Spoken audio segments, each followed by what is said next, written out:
L'impression que ça fait, c'est que certainement que les organisateurs ont été contents de l'édition de l'année dernière et qu'ils nous ont donc proposé de faire celle de cette année. Heureux et comblés de savoir que les quarterbacks étaient contents de notre service rendu l'année dernière. C'est ce qu'on me dit souvent depuis 2 ans. Les gens qui viennent ici sont enchantés de jouer aux boules sous le soleil de plomb, mais c'est normal, c'est la pétanque, c'est la Provence, et au chant des cigales.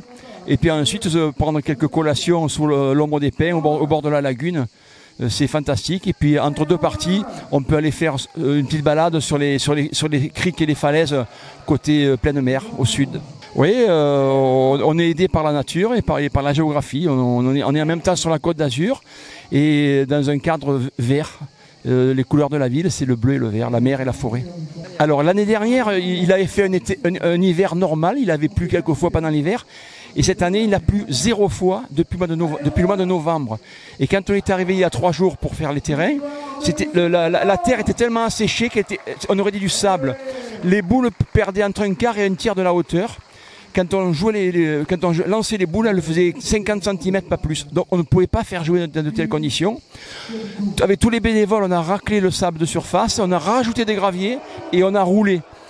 Alors évidemment, ça donne quelques aspérités au terrain à cause du gravier, mais ça le rend plus jouable, on va dire. Voilà.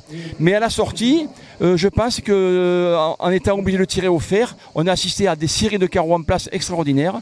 Et finalement, l'appoint était assez régulier, 8 boules sur 10 étaient arrivées bien au bouchon.